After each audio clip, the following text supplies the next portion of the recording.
So, hi, now we have the first panel discussion of the day. It happens to be I'm the moderator for this session. So, let me again introduce all of you to our esteemed speakers for this panel. We have with us MAKP Singh, member Hydra and CISO, Minister of Power, Central Electricity Authority, also happens to be the program mentor of National Sustainable Energy Innovation Conclave. We are joined by two policymakers, Arun, Mahesh, Babu, IS, MD, UGVCL and GPCL. We already heard his presentation, saw his presentation in the morning, and we learned a lot of things about new initiatives in the state of Gujarat. We are joined by Musharraf Faruqui, IS, CMD, Southern Power Distribution Company of Telangana Limited, and we are also joined by industry leader Satyajit Dwivedi from SAS. So, without taking much time, let me first ask the question to MAKP Singh ji.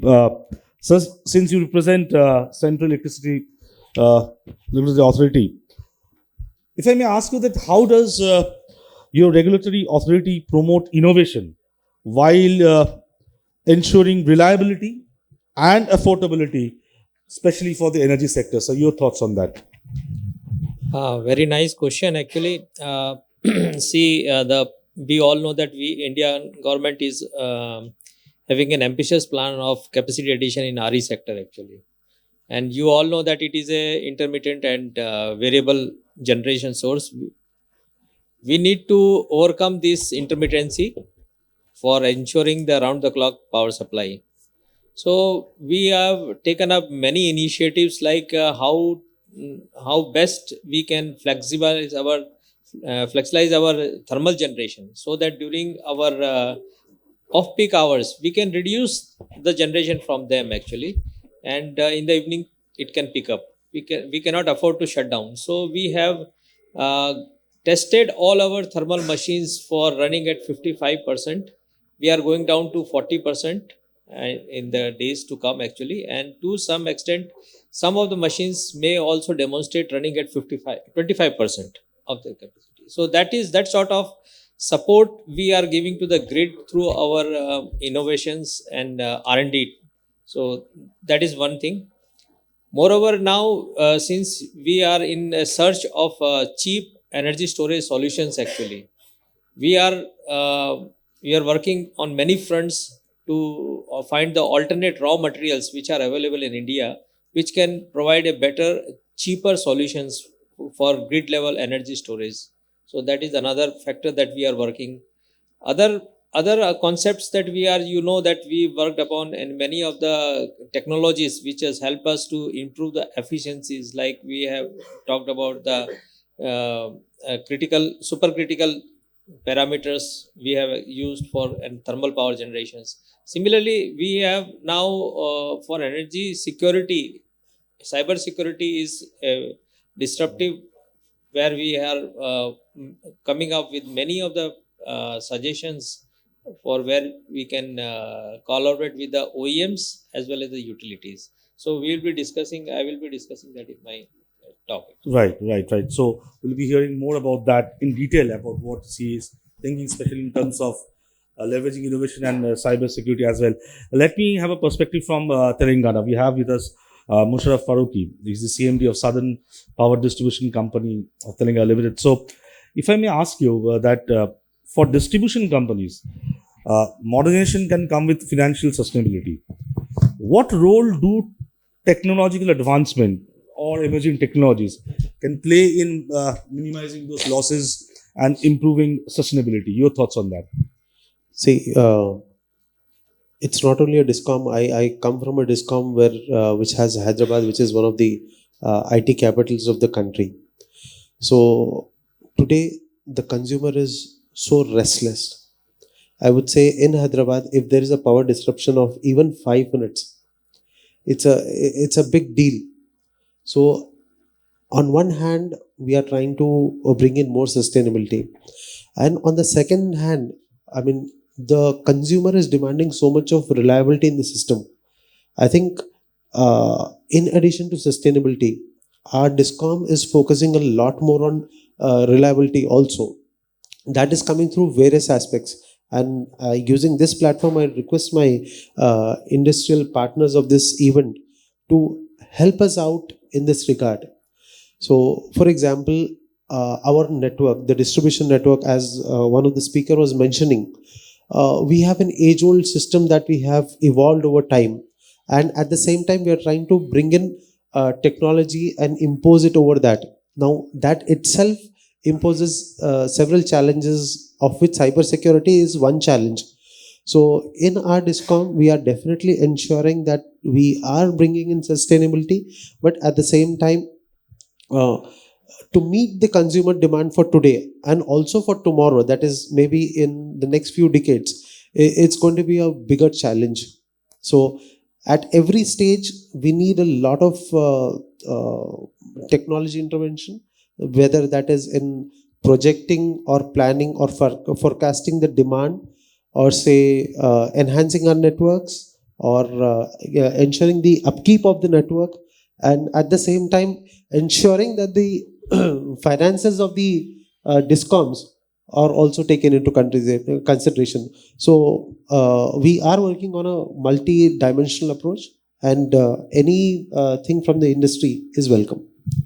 So, if I take a crux of what you said, that at one hand, sustainability is there, but at the other hand is the increasing demand of consumers, and are we ready for the future demand? And there you're seeking some collaboration from the industry. We have with us Satyajit Dwivedi from SAS. Satyajit heard two speakers, especially Mr. Musharraf Faruqui, who represent Telangana. He talked about that. He has pointed out that where he can see some collaboration happening between government and industry. We know that your company is working a tremendous way with AI technologies and emerging technologies. So, where do you see that AI or emerging technology can address the problems raised by Mr. Faruqi? Your thoughts on that? Yeah, thanks for this, inviting me in this panel, and thank you so much for asking this question to me. And it's really a pleasure hearing your thoughts on that as to what are the challenges. One side sustainability, and one side is the demanding customer. So where we see as a role, and of course the financial sustainability part, and this is I have covered. These are my three levers actually of my presentation. First three slides are these three slides. So I will be talking about that. But where AI comes into picture is when you look at a landscape of the evolution of data that is coming up or proliferating in whether we look at distribution or generation or transmission, there's huge amount of data that is coming up through the involvement or through the rollouts of smart meters. And when you look at the element of forecasting, it actually spans across multiple areas. You need forecasting for short term, you need forecasting for mid term, you need forecasting for long term, you need forecasting for peak load management, for your demand response, for your asset management, for your strengthening of your grid. So there are multiple aspects of forecasting renewable energy, and we can go endless. And where we see as utilities to be adopting is forecasting as one of the first capabilities of AI that needs to be embedded into any utility across the value chain. That is where we see that these approaches are paying off, because from tariff planning, from outage to demand side management to EVs and all, this is becoming a need of the hour. The second thing is I would like to touch upon is the reliability part, because this reliability needs to be looked at it from a point of view that what's the horizon that you're looking at. And when we are talking of 2030, 2040 kind of vision that you showed as to how it will change, our investments in our grid, our modernizations in our grid needs to be then very well driven by data, driven by assets, which are how they are performing, when they are likely to fail, what's their life cycle. And all this needs to be, insights needs to be generated from the data. The third element that I would like to say from financial sustainability point of view, there are of course revenue side, there are capex and opex side also. And from revenue side, we see two things which are becoming very, very critical. We all have credit scores, right? Everybody has credit scores. But do you have credit score from a utility? Okay, where your collection will be monitored, your strategies will be monitored based on your credit score. Now, that is something that we are seeing to be becoming a mindset, even with a mix of prepaid and postpaid meters, which has got certain differences and nuances. But even with that, we see that there are certain challenges around it. The other element of financial sustainability that we are seeing is from a loss point of view. Now, smart meters did come to a certain extent, but these data needs to be harnessed, these data needs to be modeled to come out with identification of inefficiencies in that. And then there are also cost side of it. When we talk about generation, and when we talk about energy or fuel demand or fuel energy efficiency, fuel demand or optimization around it, there are a lot of CapEx and OpEx related aspects that can be treated within the generation setup, which will increase your overall plant efficiency that Mr. Ram was talking about it in the morning. So there are opportunities. We need to take it up at the right scale. So if I may just touch base upon what you have said, one is forecasting, embedding that with the organizations. AI will play a role. Reliability, touch base on reliability and financial sustainability. For example, credit score and everything. And there is opportunity. As we say that there might be challenges, but those challenges can be seen as opportunity. And again, technology can play a important role. But do you see any challenge when it comes to implementing AI technologies with discoms or gencos or transmission? Is there any challenges? Do you have anything in particular in mind? So there are various challenges. It's that needs to be overcome, and it's the first thing that I would say the positive side I would focus is that these projects are a journey. These projects are better done with collaboration. These systems are not done from your system. Okay, go and implement it. This is my source systems, and you do it. It will not work like that. So when you have a AI journey, the collaboration will be very, very important. The involvement of the business itself, because most of the time, specifically in India and any utility per se, they are in the regular mode of mind. They have their grid to manage, they have their things to do. Getting the business involved and embedded into this process is a very, very vital element, because you know your grid better than anybody else, right? So those elements needs to come out very clearly. Those value additions needs to be brought up into the framework. And the third thing, of course, he has touched upon, which is the data itself.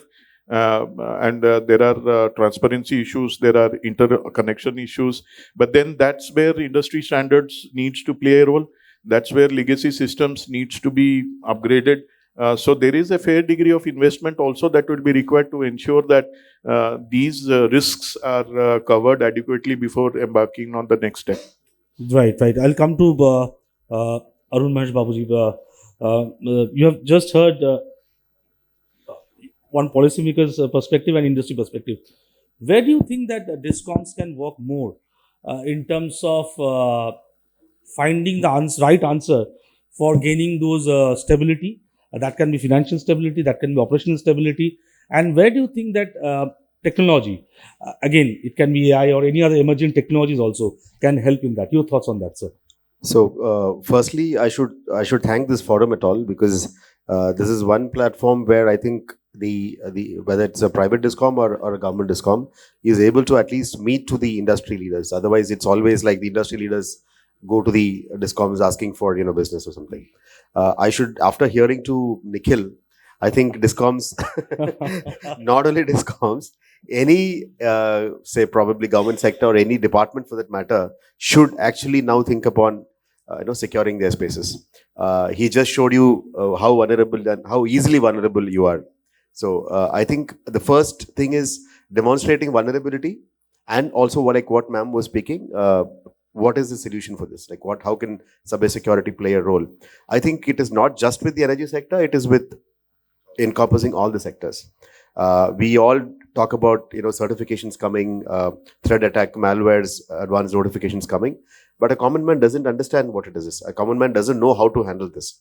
I think this needs to be looked at a very, very huge space.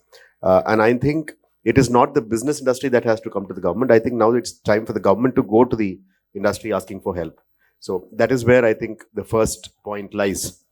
Second, in terms of when I also spoke about smart grids and smart metering and RDSS and all that, the government's push is to put in a lot of money in transforming this energy landscape, be it Discom 11 kV networks, be it transmission networks, or probably the new renewable energy landscape, energy additions that's happening. But having said that, we should always be, first of all, we should accept that, we don't have some kind of things. So we should accept that we don't have quality data centers. We should all accept that we don't have proper energy accounting centers. We should accept that having seen such kind of vulnerabilities, I'm sure they can hack into a grid and make the entire grid go black on a day. It would be like the biggest news in the world. An economy which is aspiring to be the world's third largest economy goes blackout. Can you imagine such a news? So these are all places where I think industry leaders and experts should barge in. And I think the challenges which I think my good friend was speaking, challenge is not in the acceptability, challenge is in the mindset of people to look with a very open window. I think you should remove your specs out and see with a very open vision. Try to encompass what are the ways in how we can accommodate the private sector. It should be a particular merger of the private and the government sector, so that the cross exchange of information, protection of data. In terms of, if you look about energy sector, the data is about, we are talking about 140 crore population data. It is there in the Aadhaar, it is there with the Election Commission, it is there. Now, nobody talks about that Discoms also have such kind of data. Every household data you have. Talking about states like, say, Maharashtra or Uttar Pradesh or Rajasthan, like you have 20-25 crores of data. Gujarat has 6 crore of data. So this data is vulnerable, so vulnerable. And it depends on the resilience that we should be able to incorporate in the system in terms of data protection and terms of data confidentiality also. Now, I am also seeing agencies which data analytics also here. So how this data should be analyzed and at what level it should be analyzed for a policy making, that would drive the entire change. And I'm sure policymakers in Delhi and policymakers in every state would think on those lines on how we need to look at the future, whether it is the energy sector or whether it is the health sector, any sector for that matter. I think I would reiterate, we all need to look at an open mindset. Government has to call experts and accept that we are lesser mortals and probably they are better mortals. I think that will bring about a lot of change in the system. Yeah. Right. You've touched based upon a very important issue. That when you say that it's not that industry coming to government, but whether government is ready to go to industry. And I think this is also need of the hour, because the kind of vulnerability we are seeing, until unless government and industry come together and work together, again, with which I started in the morning, that come out of our silos and work as a team. And I think CA is also coming up with a lot of policy and framework in terms of cyber security, where they're also talking about leveraging emerging technology. So I'll just come to MAKP Singh ji one more time. Mr. Singh, I've heard the other speakers for last 15-20 minutes or so. Where do you see the future of policy formulation is going in terms of creating that resilient cyber security framework, and how much AI or AI-like technologies will be part of that policy formulation or that suggestions to government? Your thoughts on that? Very pertinent question, actually. What we have learned in last 5 years, actually, in my dealing with people on the cybersecurity aspect, actually, we have tried to bring in awareness, lot of awareness. That was the first thing that was required, actually. Second thing was Madam Sharma was talking about the compliance, actually. But the compliance part can be fulfilled only when the people are competent, actually. So very first thing that emerges is the capacity building, actually. So now we are focusing on capacity building. We have to have some specialized institutes which can not only impart the knowledge modules, but they have to impart the skill modules, because these people, they have to be self-reliant, not rely on the OEMs or AMC provider, actually. They should be able to detect the intrusion, isolate the system and recover the system. So that is the capability we want them, actually, and that is lacking.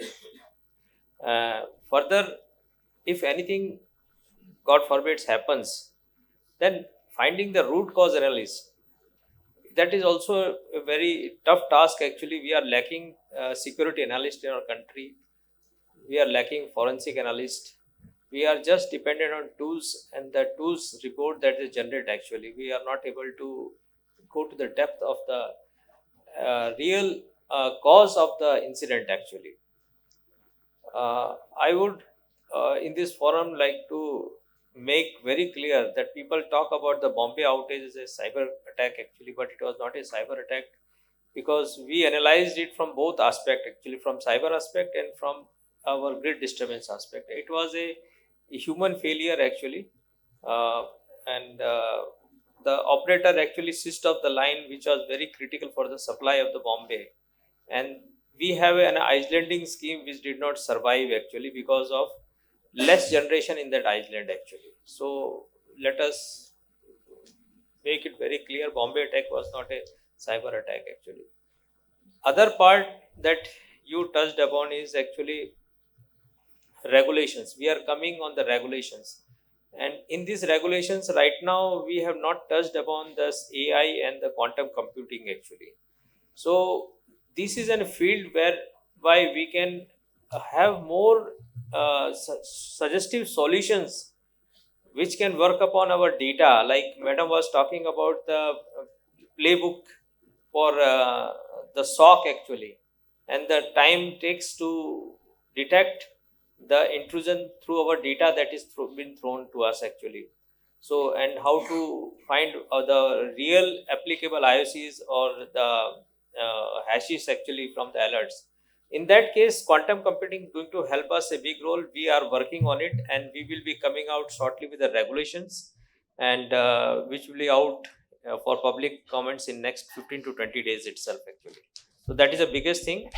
Third thing is that That's a news for all of us. Yes, yes. After guidelines, we are coming with full-fledged regulation. It is a beautiful regulations, and it will be open for you to give the comments actually. Then it will go to Ministry of Law and then get notified. Regarding quantum computing, we are trying to bring out some beautiful courses where you can learn how to train your data basically. Like all people sitting here, they have to train that data to throw back the results actually on the basis of the queries. Like they want to know which pockets of the consumers is more vulnerable for the theft actually. Like which are using unsafe practices for being hacked in the smart meters actually. So that sort of data will tell you actually, because some of the smart meters, they may be off for a long time actually. So those are the ones which are more vulnerable actually. So that sort of interpretations of the data that are coming from through the quantum computing actually will help us to arrive at a very quick decisions actually. So we are coming out with full-fledged courses for CISOs actually. Initially, we want to train almost 1,000 CISOs in our country so that they can carry out their business functions themselves, not rely on others actually. Because this is a function which is required to be attended immediately, not rely on call, wait for the people to come actually. So that sort of capability we want to do. Right. I think all of us heard him at whatever he has said, MAKP Singh ji, for last 5-7 minutes. As a journalist, all are news points. Quantum computing, training 1,000 cybersecurity experts. But so it means that we are on the right track, that government has started addressing those problems, those challenges, and accordingly, with the industry stakeholding happening, some of the policies are being there to come up, listening to the people. That's more important, as Mr. Mahesh Babu was also saying. Let me have a perspective from Musharraf Faruqui ji. Mr. Faruqui, your thoughts on the future of energy distribution management by leveraging AI or emerging technologies? See, before answering this question, another important stakeholder that has to be brought on board is the academia. There are so many institutions in the country who are doing world-class research, and they have got good technology with them. So both the private industry and the government should also bring them on board. And in order to face this challenge, I think that is one another partner who can work along with us. Now, coming to your question of how in the next few decades, the future of leveraging AI or emerging Absolutely. technologies for true. energy Okay, management by I get it, distributions. I get it. So, I mean, undoubtedly, AI is something that we have to have in our plans because when we have to go to the quality power supply, so that requires a lot of micro planning at every level. So, such level of data which has to be managed to get to that micro level planning can only be done with proper AI tools. So undoubtedly, AI is required to in order to deliver quality power supply, because the problem today is very complex. I mean, I would put it this way: our cities are growing fast. As in Telangana, 40% of the entire state lives in Hyderabad today, and it is fast growing. So we have a grid of a network of outer ring road. Then we are planning a regional ring road, and the growth is so fast, and in every direction the demand is growing in a different requirement. You have somewhere the industry growing, you have somewhere data centers coming up, some places you have the micro and small industry coming up. So each one of these has a very different requirement. So in order to manage with this level of demand, the traditional approach is definitely not going to work. So undoubtedly we have to depend on the AI and take things forward. Satyajit, your thoughts on that? Yeah, I think the scale that energy sector is seeing is huge, and we have seen we have rolled out solutions where 25,000 feeders are there and transformers at a distribution layer. So you have a very large scale of network, and I agree that based on economic cycle, the country or the state goes into different dynamic changes that happens from sectoral movement, from migration, from industries coming out, clusters happening, urban clusters coming up. So the demand becomes that much more dynamic and shifting, always. Therefore, managing this with existing systems may have challenges. That is where, if you want to really look at, having a big, setup today, I saw data center being emphasized. Today, I saw data monetization being exercised. But what drives organizations is decisions. Your ability to take decisions will be very, very important. And in a grid, how grids can really be reliable or flexible or resilient and all, it's your ability to take decisions based on the insights that you generate out of the information flow, not the current, but the information flow that is coming out of it.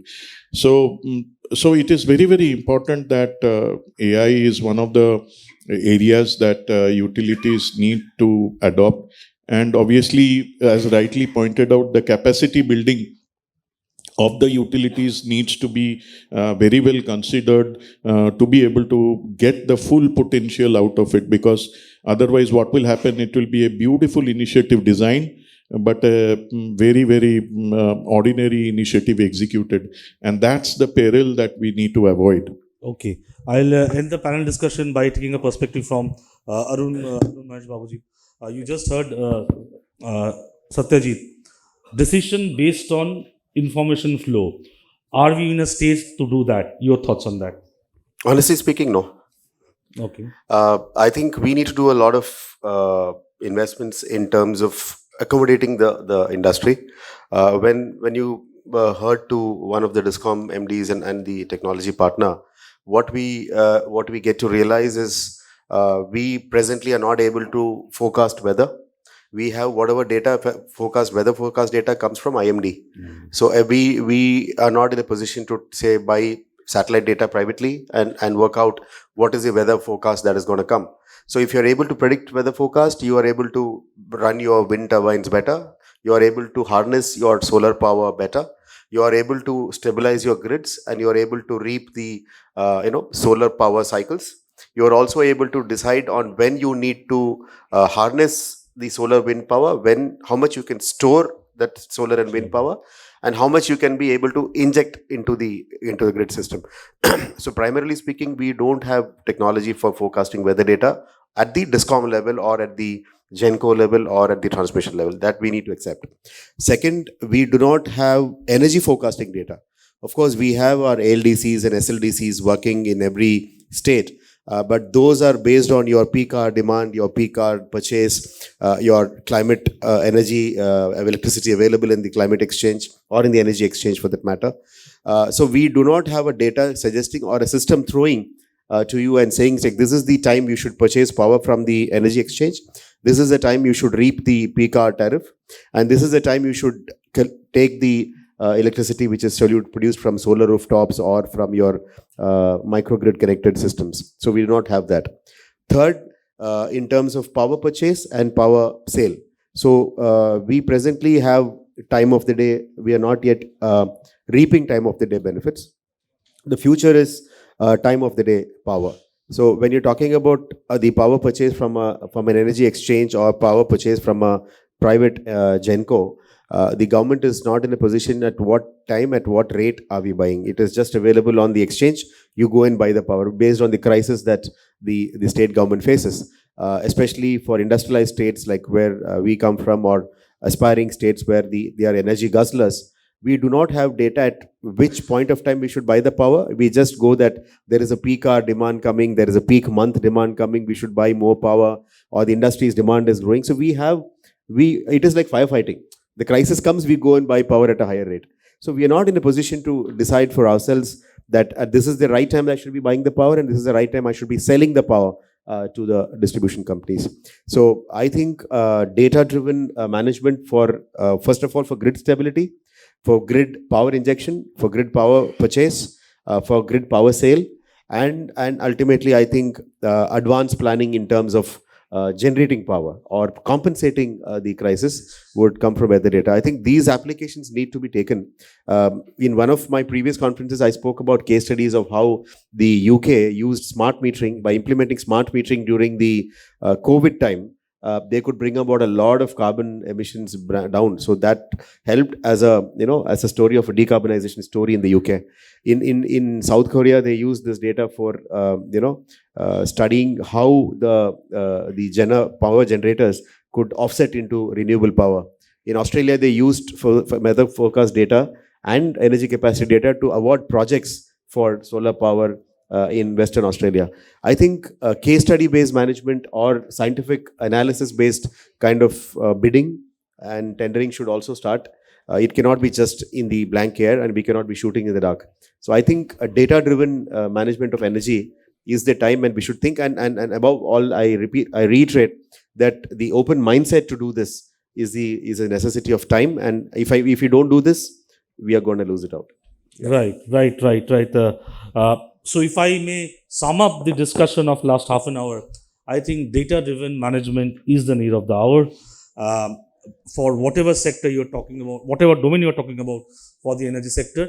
And once we do that, we are in right position, right track to implement policies in a better way, which can help public at large, all the companies at large. And again, there's no shying away that need of the hour is government going to industry and making things happen. Thank you so much. Can you have a huge round of applause for this wonderful panel on making power utilities efficient and resilient through innovation? For that, I'm again going to thank the program mentor of this conclave, MAKP Singh, member Hydro and CISO, Minister of Power, Central Electricity Authority, Arun Mahesh Babu, IAS, MD, UGVCL and GPCL, Musharraf Faruqui, IAS, CMD, Southern Power Distribution Company of Telangana Limited, and Satyajit Dwivedi from SAS. I again thank all of you for joining us today. Can we have a group photo and then we move to the next section of the conference? I can also join.